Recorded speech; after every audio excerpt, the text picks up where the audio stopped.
ಸೂತಕದ ಮನೆಯಲ್ಲಿ ಖುಷಿ ಅರಳಿಸಿದ್ದ ರೇಣುಕಾಸ್ವಾಮಿ ಮಗನ ನಾಮಕರಣ. ತಂದೆ ಇಲ್ಲದ ಕಂದಮ್ಮ ಭವ್ಯ ಭವಿಷ್ಯದೊಂದಿಗೆ ಬೆಳಗಲಿ ಪುತ್ರರತ್ನ. ಆರ್.ಆರ್. ನಗರದ ಮನೆಗೆ ದರ್ಶನ್. ಉಭಯ ಕುಶಲೋಪರಿ ಸಾಂಪ್ರತ. ಕನಸುಗಳ ಭೇದಿಸಲು ಆಕಾಶಕ್ಕೆ ಏಣಿ ಹಾಕಿದ ಹನುಮಂತ. ಇದು ಕರ್ನಾಟಕದ ನಂಬರ್ 1 ಫಿಲ್ಮಿ ಶೋ ಸಿನಿಯಾಟ ಸ್ಪೆಷಲ್ ಬೆಳಕಿನ ಹಣತೆ. ಆತ ಎಂಥದ್ದೇ ದುಷ್ಟ ಕೆಲಸ ಮಾಡಿದ್ರೂ ಸಾಯಿಸುವ ಶಿಕ್ಷೆಯನ್ನ ಕೊಡುವಂತಹ ಅಧಿಕಾರ ಯಾರಿಗೂ ಇಲ್ಲ. ವಿಧಿಯಾಟ ಅಂದ್ರೆ ರೇಣುಕಾಸ್ವಾಮಿ ಸತ್ತಾಗ ಆತನ ಪತ್ನಿ 5 ತಿಂಗಳ ಗರ್ಭಿಣಿ ಇದ್ರು. ಇದೀಗ ರೇಣುಕಾಸ್ವಾಮಿಗೆ ಗಂಡು ಮಗು ಜನಿಸಿದ್ದು ತಂದೆ ಇಲ್ಲದೆ ಬದುಕುವ ಸ್ಥಿತಿ ಆ ಕಂದಮ್ಮನ ಪಾಲಿಗೆ ಬಂದೊದಗಿ ಬಿಟ್ಟಿದೆ. ಈಗ ಆ ಹಳೆಯ ವಿಷಯಗಳ ಮೆಲುಕು ಹಾಕ್ತಾ ಇರೋದಕ್ಕೂ ಕಾರಣ ಇದೆ.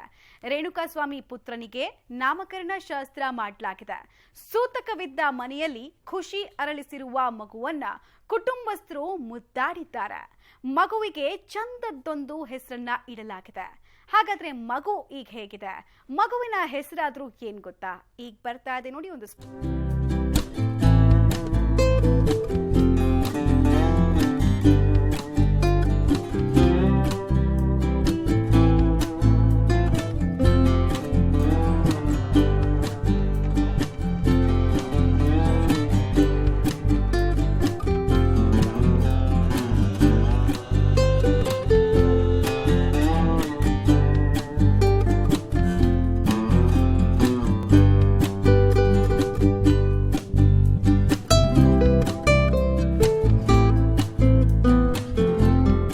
ಸೂತಕದ ಮನೆಯಲ್ಲಿ ಖುಷಿ ಅರಳಿಸಿದ ರೇಣುಕಾಸ್ವಾಮಿ ಮಗನ ನಾಮಕರಣ. ತಂದೆ ಇಲ್ಲದ ಕಂದಮ್ಮ ಭವ್ಯ ಭವಿಷ್ಯದೊಂದಿಗೆ ಬೆಳಗಲಿ ಪುತ್ರರತ್ನ. ಇನ್ನೂ ಜೋರಾಗೆ ಮಾಡ್ತಿದ್ವಿ. ಇಡೀ ಕುಟುಂಬದನ್ನ ಎಲ್ಲರನ್ನು ಕರೆದು ಇದಕ್ಕಿಂತ ಜೋರಾಗಿ ಎಲ್ಲರೂ ಬೇರೆ ಕಡೆ ವ್ಯವಸ್ಥೆ ಮಾಡಿ ಮಾಡ್ತೀವಿ. ಮಗು ನೋಡಿದಾಗ ಏನು ಅನಿಸ್ತಾ ಇದೆ?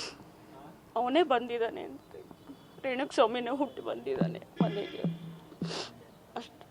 ಹೌದು, ಸಂತೋಷ ಆಯಿತು. ಆದ್ರೂ ಒಳಗೆ ದುಃಖ ಐತೆ. ದರ್ಶನ್ ಹಾಗೂ ಗ್ಯಾಂಗ್ನಿಂದ ಕೊಲೆಯಾಗಿದ್ದಾನೆ ಅಂಥೇಳಿ ಆರೋಪಿಸಲಾಗಿರುವ ರೇಣುಕಾಸ್ವಾಮಿ ಸತ್ತು 9 ತಿಂಗಳೇ ಉರುಳಿದೆ. ಕೊಲೆ ಆರೋಪಿಗಳು ಜಾಮೀನನ್ನು ಪಡೆದುಕೊಂಡು ತಮ್ಮ ಮನೆ ಸೇರ್ಕೊಂಡಿದ್ದಾರೆ, ಬದುಕನ್ನ ಮುಂದುವರೆಸಿದ್ದಾರೆ. ಆದರೆ ಹೋದ ಜೀವ ಮತ್ತೆ ಬರಲಾರದು ಅಲ್ವೇ? ಕಳೆದ 9 ತಿಂಗಳಿನಿಂದ ದಿಕ್ಕೆಟ್ಟು ಕಂಗಾಲಾಗಿರುವ ರೇಣುಕಾಸ್ವಾಮಿ ಕುಟುಂಬದಲ್ಲಿ ಸಂಕಟವೆಂಬುದು ಚಿರಶಾಶ್ವತ. ಆದರೆ ಒಂದನ್ನ ಕಿತ್ಕೊಂಡು ಇನ್ನೊಂದನ್ನ ಕೊಡುವ ಭಗವಂತ ರೇಣುಕಾಸ್ವಾಮಿ ಕುಟುಂಬದಲ್ಲೂ ಕೂಡ ಅದೇ ರೀತಿಯ ಆಟವಾಡ್ಬಿಟ್ಟ. ರೇಣುಕಾಸ್ವಾಮಿ ಕೊಲೆಯಾಗುವ ವೇಳೆ ಆತನ ಪತ್ನಿ 5 ತಿಂಗಳ ಗರ್ಭಿಣಿಯಾಗಿದ್ರು. ಕಳೆದ 3 ತಿಂಗಳ ಹಿಂದೆ ಗಂಡು ಮಗುವಿಗೆ ಜನ್ಮ ಕೊಟ್ಟಿದ್ದ ಸ್ವಾಮಿ ಪತ್ನಿ ಬಳಿಕ ರೇಣುಕಾಸ್ವಾಮಿಯೇ ಮತ್ತೆ ಹುಟ್ಟಿ ಬಂದ ಅಂಥೇಳಿ ಸಂತಸದಲ್ಲಿದ್ದ ಮನೆಯಲ್ಲಿ ಈಗ ಮತ್ತೊಂದು ಸಂಭ್ರಮ. ಹರಿಹರದಿಂದ ನಮ್ಮ ಸೊಸೆ ಮತ್ತು ಮೊಮ್ಮಗ ಮನೆಗೆ ಬಂದಿದ್ದಾರೆ. ಇವತ್ತು 4ನೇ ತಿಂಗಳು 5ನೇ ತಿಂಗಳಿದೆ.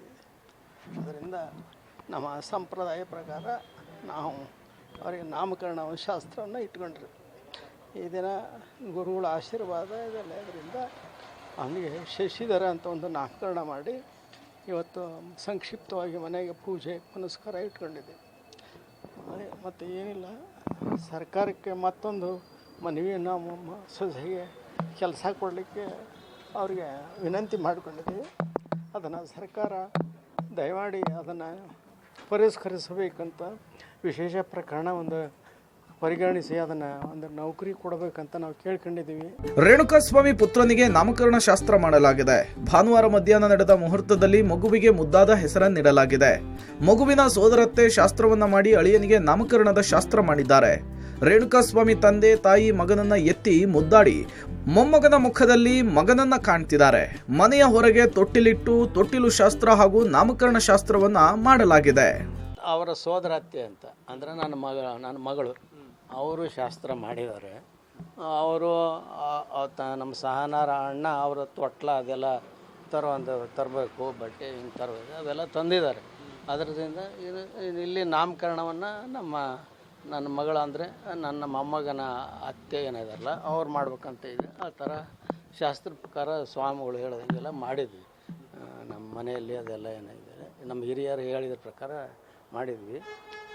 ಒಂದು ರೀತಿ ಖುಷಿಯಾಗಿ ಇದ್ದೀವಿ, ಸಂತೋಷದಲ್ಲಿ ಇದ್ದೀವಿ. ಮೊಮ್ಮಗ ಬಂದ ಮತ್ತು ಸೊಸೆ ಬಂದ ಒಂದು ಇದರಲ್ಲಿ. ಆದರೆ ಅವರ ಭವಿಷ್ಯ ರೂಪಿಸ್ಕೊಳ್ಳೋವಂಥ ದೊಡ್ಡ ಜವಾಬ್ದಾರಿ ನಮ್ಮ ಮೇಲೆ ಇದೆ.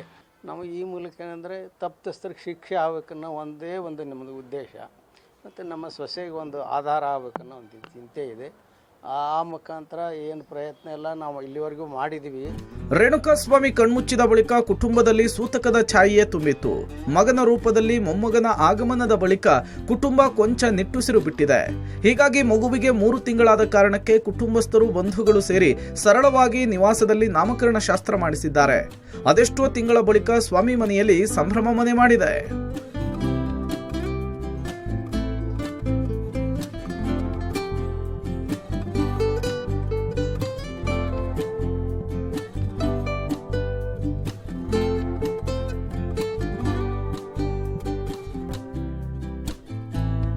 ಜೂನ್ 9ಕ್ಕೆ ಬೆಂಗಳೂರಿಗೆ ಬಂದ ರೇಣುಕಾಸ್ವಾಮಿ ಇಲ್ಲೇ ಹೆಣವಾಗಿ ಹೋಗಿದ್ದ. ಇರುವ ಒಬ್ಬನೇ ಒಬ್ಬ ಮನೆ ಮಗನನ್ನ ಕಳೆದುಕೊಂಡು ಕುಟುಂಬ ದಿಕ್ಕೆಟ್ಟಿತ್ತು. ಹಣೆ ಬರಹಕ್ಕೆ ಹೊಣೆಯಾರು ಎಂಬಂತೆ ಅವತ್ತು ಪತ್ನಿಯ ಹೊಟ್ಟೆಯಲ್ಲಿ ರೇಣುಕಾಸ್ವಾಮಿಯ ವಂಶದ ಕುಡಿ ಬೆಳೀತಾ ಇತ್ತು. ಇದೀಗ ಕಂಗಾಲಾದ ಕುಟುಂಬಕ್ಕೆ ಕಣ್ಣಾಗಿ ಮಗು ಬಂದಿದೆ. ಮಗುವಿನ ಮುಖವನ್ನ ನೋಡುತ್ತಾ ನೋವನ್ನ ಮರೆಯುವ ಪ್ರಯತ್ನಕ್ಕೆ ಕುಟುಂಬ ಬರಬೇಕಿದೆ. ಇತ್ತ ಕೊಲೆ ಆರೋಪವನ್ನ ಹೊತ್ತ 17 ಆರೋಪಿಗಳು ಸಾಮಾನ್ಯ ಜೀವನಕ್ಕೆ ಮರಳುತ್ತಾ ಇದ್ದಾರೆ. ಶಿಕ್ಷೆಯಾಗುತ್ತೋ ಬಿಡುತ್ತೋ ಅಥವಾ ತಪ್ಪಿತಸ್ಥರಾಗಿ ಹೊರಬರುತ್ತಾರೋ ಇಲ್ವೋ, ಜೀವವೊಂದಂತೂ ಹೊರಟು ಹೋಗಿದೆ. ತಂದೆಯೇ ಇಲ್ಲದೆ ಮಗು ಬೆಳಿಬೇಕಿದೆ. ವಿಧಿಯಾಟಕ್ಕೆ ಹೊಣೆಯಾರು?